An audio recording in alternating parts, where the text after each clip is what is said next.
Gjithçka ka kriju Zoti është në lëvizje. Momentin që e ndërprejmë lëvizje, ne vetëm kemi nënshkru kapitullimin tonë. Prandaj, edhe gjatë kohës së Ramazan, kush që po bat një punë e madhe, po rrin të ditën pa hangër pa pi, bën aktivitetin fizik, se ki prej mramjes deri në mëngjes, po bat një çvendosje orarit të ushqyeshmërisë tënde. Mirë po, aktiviteti fizik në asnjë mënyrë nuk u zon të ndërprehet. Të paktën, po le të bëhet një ecje shpejt. Agjërimi në shëndetin e njeriut ndikon në këto mënyra. Bën ekonomizimin e punës së organeve të njeriut. Nxjerr procesin e autofagjisë, pastrimi i organizmit, vetë pastrimi i organizmit të njeriut, edhe ka ndikim në sistemin nervor qendror. Nëse agjërojmë 10 orë, do të aktivizohet procesi i glikoneogenezës, e cila nënkupton frenimin e përdorimit të glukozës në proceset metabolike edhe futjen e përdorim në shfrytëzim të yndyrave. Ndërkaq, nëse agjërojmë 12-24 orë, do të aktivizohet procesi autofagjist, cilin çdo emision e përmendis është shumë i rëndësishëm, është vetë pastrimi i organizmit. Mirë kishte me qenë të këshillojmë popullatën tonë, mos të pret, nëse tash veç s'ka fillu, mos të pret ditën e parë të Ramazanit fillon me agjërim. Pse kjo do e mos është një stres për organizmin. Nëse kalon për rrafshit të jo agjërusit, në rrafsh të agjërusit, është stres për organizmin. Po mos me ardhit taj stres, edhe me pas gjithmonë të aktivizuar procesin e autofagjisë, nutricisët botëror preferojnë në javë 2 ditë agjërim. Pse na të mos e kem të hanë, të jetën e kem, pse mos të zbatojmë traditën e të profetit tonë të agjërojmë. Nga aspekti mjekësor, procesi i agjërimit është një lloj diete, që nënkupton abstenim nga një lloj, disa lloje të ushqimit, apo nga të gjitha ushqimet për një kohë caktuar kohore. Nga aspekti fetar kemi obligim prej Zotit, është një nga obligimet që Zoti ka bërë njeriut.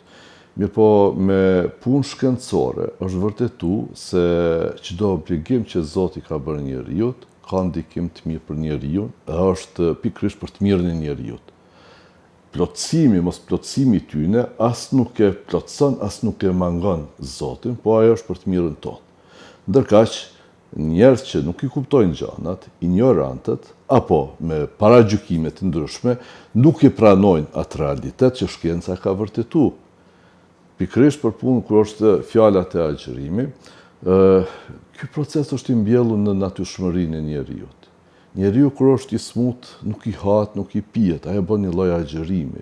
Pse organizmi ka nevojë me rujt energjinë për me u rikuperu, për mu rikthy gjendja e tij normale. Ndërkaq kanë agjëru qysh kohët e lashta. Egjiptasët e vjetër kanë agjëru verës 2 javë. Hipokrati, Sokrati, Platoni kanë agjëru 10 ditë në vit. Pitagora ka porostit, ai vetë ka agjëru 40 ditë, po porostit e nxënësit e tij të agjërojnë. Galeni, Paracelsiusi, mjekët e tjerë përdorin si metodë kuruse, shëruse. Ndërkaq mjekët më të ri, gjithsesi është emisioni i shkurt, fokusohemi në atë të fundit, Osumi, fitoi çmimin Nobel pse shpjegon mekanizmin e ndikimit të agjërimit në shëndetin e njeriut. Agjërimi në shëndetin e njeriut ndikon në këto mënyra. Bën ekonomizimin e punës së organeve të njeriut. Nxjerr procesin e autofagjisë, pastrimi i organizmit, vetë pastrimi i organizmit të njeriut, edhe ka ndikim në sistemin nervor qendror. Nëse agjërojmë 10 orë, do të aktivizohet procesi i glikoneogenezës, e cila nënkupton frenimin e përdorimit të glukozës në proceset metabolike edhe futjen e përdorim në shfrytëzim të yndyrave. Ndërkaq, nëse agjërojmë 12-24 orë, do të aktivizohet procesi autofagjist, cilin çdo emision e përmendis është shumë i rëndësishëm, është vetë pastrimi i organizmit. Kur çdo qelizë gjatë punës saj, mund të ketë në ndikimin e streseve të ndryshme, faktorëve të ndryshëm të jashtëm, mund të dëmtohet, pse dëmtime. Tash organizmi e bën vetë pastrimin. Ato pjesë të dëmtuara të qelizës shfrytëzohen për fitimin e energjisë, e cila mungon fitimin në rrugë normale, realizimin së mënyrë normale për shkak të mungesës së ushqimit. Pastaj, nëse agjerojmë 20 orë, do të vjeti tek zvoglimi i pllakave amiloide apo depozitimet jo normale të proteinave, të cilat bëhen kryesisht në sistemin nervor qendror, në nerva, në zemër, në mëlçi. Shkaktojnë procese sëmundje të ndryshme degenerative të sistemit nervor qendror. Të mirat e agjerimit nuk spjegohen për 10 minuta, po kjo lyp kohë të gjatë të zemra bën ekonomizimin e punës së zemrës. Mrena ditës 13.000, 14.000 rauna ma pak i kemë. Mëlçia punon 5-6 orë ma pak. Po ashtu sistemi trec ka një pushim, i cili ka ndikim shumë të mirë tek sindroma irrituese e zorëve. Tek sistemi nervor qendror, sforcohet sekretimi i eukefalinës e endorfinës, mediator të cilët e fuqizojnë punën e sistemit nervor qendror, edhe ngadalësojnë lajmërimin e sëmundjeve degenerative të trurit. Pastaj e luftojnë depresionin, të mirat të panumërta kanë. Para se të kalojmë këtë temë, mos të harrojmë, unë me qenë se shpresoj që kjo emision të tipet para Ramazanit, unë mirë kështë me qenë të këshillojmë populatën tonë, mos të pret, nëse tash veç s'ka fillu, mos të pret ditën e parë të Ramazanit të fillon me agjerim. Pse kjo do e mos është një stres për organizmin. Nëse kalon për rrafshit të jo agjerusit, në rrafsh të agjerusit, është stres për organizmin. Po mos me ardhit taj stres, edhe me pas gjithmonë të aktivizuar procesin e autofagjis, nutricisët botëror preferojnë në javë 2 ditë agjerim. Pse na të mos e kemë të hanë, të jetën e kemë, pse mos të zbatojmë traditën e të profetit tonë të agjerojmë. Në ditë e fundit para Ramazanit, pse mos të shkojmë një ditë po, një ditë jo, të përgatisim organizmin dal nga dal që të hymë në muajin e Ramazanit, kur do të kemi agjerim të plot. Po ashtu fundi i Ramazanit nuk bën të ndërprehet strikt. Unë sot e kryva Ramazanin e mos kam agjerim, erdh Bajrami, tash të abuzojmë ushqime. Po duhet dal nga dal, nuk janë të rastësishme ato 6 ditë të lavdërueshme, po të shkojmë një ditë po, një ditë jo, tash prej rrafshit të agjerusit të zbresim dal nga dal në jetën normale, e jo për një herë të bëjmë atë ndryshimin i cili mund të na hakmiret me gjendje jo të mira shëndetësore. Mirë është i kushtojmë rëndësi peshës tonë, nëse dëshirojmë që të kemi efekte. Ne, nëse i zbatojmë këshillat themelore të agjerimit, ne do të kryejmë një obligim ndaj Zotit. Po nëse nuk kemi kujdes çka hajmë, çka pim, edhe me çfarë peshë po hyjmë, me çfarë po dalim, ne nuk do të mund të vjelim të mirat e Ramazanit, nga aspekti shëndetësor është fjala. Tash nuk është kohë e gjatë, ma e gjatë ka qenë verës sa tash për agjerim. Mirë po, sidoqoftë, edhe verës e çdo moment kur agjerojmë duhet kushtuar rëndësi hidratimit mjaftueshëm, të marrim sasi të mjaftueshme lançe, më tepër sa ushqimit. Për shkak se pa ushqim mund të qëndrojmë edhe një kohë më të gjatë, mirë po pa lançe jo, se mund të lajmërojmë probleme të ndryshme. Prandaj, vje iftari, pra po është një stres për organizmin, të kja agjeru të ditën për njerë një iftar, nëse ti e stërmbush organizmin në ushqimet shumë të hiperkalorike, ti e ke ngarku organizmin, edhe ki me rëndu organizmin tënë.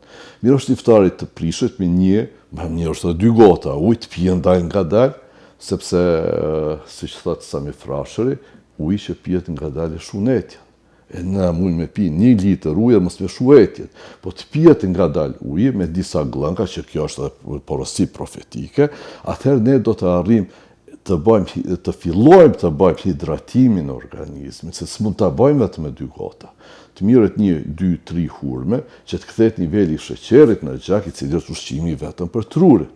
Mandej të pijet një supë, një sallatë, një ushqim shumë i lehtë, mos shkojmë në ushqime hiperkalorike. Një preferohet, mirë është një drek e sodit, kur si e agjerueshëm, tjetë një darkë e lehtë pas namazit të taravis, dikun ka ora 8, edhe syfyri tjetë një ushqim shumë i lehtë i tretshëm, që se ngarko organizmin tonë. Në asnjë mënyrë në kohë të syfyrit mos të pijet çaj zi, kafet, për shkak se kanë kafein, ndikojnë në rritjen e diurezës, largimin e langjeve prej organizmit. Edhe e ngacmojnë sistemin nervor qendror, kështu që ne nuk do të mund të bëjmë një pushim të mirë pas syfyrit. Për këtë arsye mirë kishte me qenë që t'i kushtojmë rëndësi kafeinën mos të marrim, po edhe në të njëjtën kohë t'i kushtojmë shumë rëndësi ambëlsira mos të marrim në kohën e syfyrit. se rritet sekretimi i insulinës edhe vjen deri te një gjendje hipoglikemie mas disa orëve, ku edhe do të lajmërohet ndjenja e urisë më herët, po edhe nuk do të ndihemi rahat. Këto dy lloj ushqimesh më mirë preferohet të mirë në kohën e iftarit, kur na vyn të rrisim nivelin e sheqerit, po edhe na vyn të tonifikojmë paksa organizmin, ta forcojmë organizmin për kryerjen e proceseve tjera, procedurave tjera, se agjërimi Ramazani nuk karakterizohet vetëm me agjërim. Ka punë tjera të cilët duhet i kryejmë. Një zgjidhje shumë e mirë kishte me qenën kos me drithra. Shumë e mirë, shumë e thjeshtë, shumë e lehtë, nuk ngarkon organizmin, lehtë tretet, i merr krejt me karbohidrate, me proteina, me yndyrna, ke çka nevojitën organizmit i merr, nuk të shkakton etje, edhe do të kesh një ditë shumë të rahatshme. Një prej tjerave, mos tim tash me bë recetat kuzhinës, mirë po kjo për shkakun kishte me qenë një preferencë shumë e mirë. Po të kem parasysh, edhe pse ushqimi duhet të mirret shpesh nga pak, konform ajetit kuranor hani pini mos e teproni, në kohën e Ramazanit mirë kishte me qenë edhe për ata që praktikojnë agjërimin 2 ditë në javë, mirë kishte me qenë që të hajmë vetëm një herë në ditë. Të mbajmë sa më shumë aktiv procesin e autofagjisë.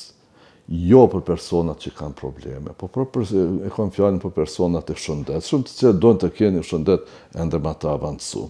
Nuk është keq të provohet me një ushqim mesatar. Nuk po them të anashkalojnë syfyrin, po pse mos marrin më tepër të kushtojnë rëndësi marrjes së lançeve, edhe ushqimet të jenë paksa më të langta që mos kemi problem në tretin e tyre, po në të njëjtën kohë duke marrë materet ushqyese të marrim edhe sasinë e mjaftueshme të lançeve, të bëjmë hidratimin si duhet. Për të bërë një hidratim si duhet secili të kalkulon peshën e tij edhe të llogarit 30 ml për kilogram të peshës. Kjo është për personat që nuk bëjnë aktivitet fizik. Përndryshe ata që bëjnë aktivitet fizik duhet të shtu deri 10% të peshës së trupit, sasisë prej 30 ml për kilogram peshë trupit, të lançeve. Në langje nuk po mendoj, nuk e kam parasysh langjet e gazume, apo langjet e sheqerosuna, po uji, Miloni jap shumë përparësi qajrave të ndryshme, po edhe langjet e frutave 100% pa sheqer, nëse zbërthehet, nëse treten një me ujë. Kjo tretje bëhet një me një për shkak të absorbimit më të lehtë në zorr. E na kemi nevojë që langjet mos të mbesin në traktin trec, e të na japin turbullira, po të absorbohen sa më lehtë, të bëhet hidratimi mjaftueshëm i organizmit.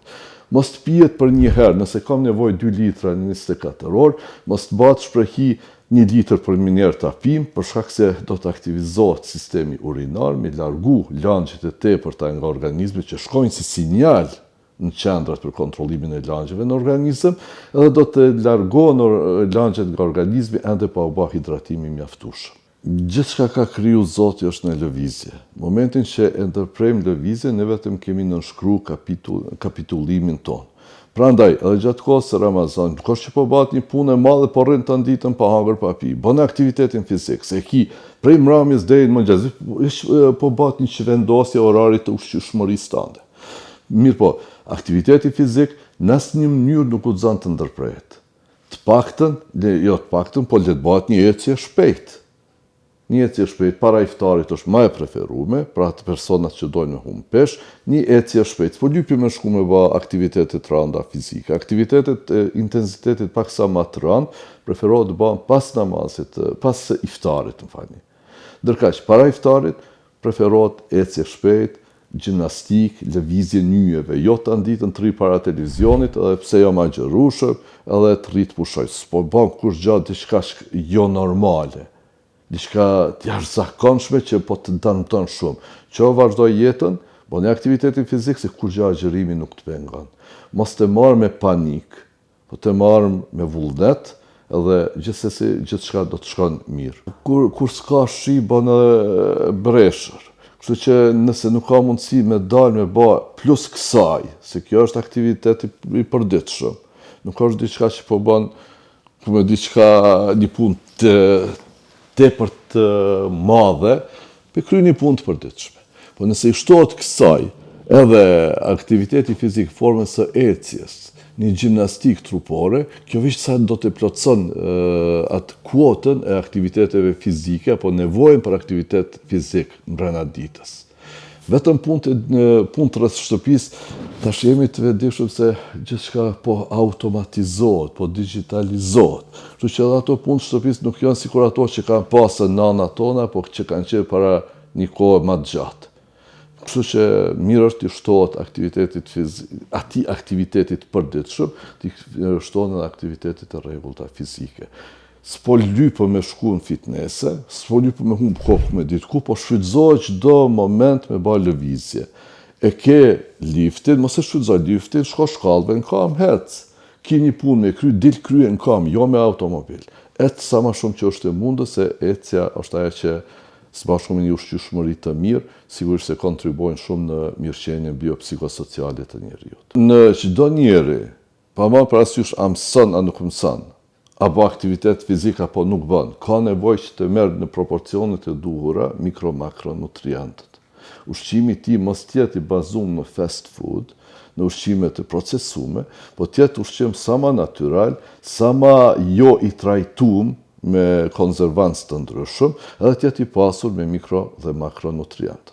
Tek mikronutrientët vinë shpreje vitaminat, mineralet, në kaq të makronutrientët në proporcionet e duhura duhet të jenë karbohidratet, yndyrnat, proteinat.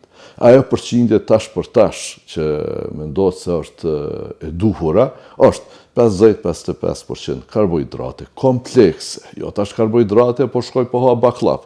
Po karbohidrate komplekse duhet të jenë karbohidratet, pastaj dikun 25% duhet të jenë yndyrnat, ndërkaq proteinat mund të lëvizin prej dikun 20-25%, niveli më i ulët i tyre në bazë kulumtimeve është dikun 13.7%. Kështu që nëse i zbatojmë këto, edhe hidratimit nevojshëm, ne nuk do të kemi probleme. Tash, sigurisht se në menyn ton, edhe pse kvaliteti i ushqimit është shumë diskutabil, shumë është rëndësi të kemi pemë perime në sasi të mjaftueshme. Tash, a jemi në kohën kur janë më të freskëtat? Jo, nuk jemi. Mirë po, mirë është që t'i kushtoj rëndësi një ushqyeshmërie të shëndetshme, si nga aspekti cilësor, ashtu edhe nga aspekti sasior.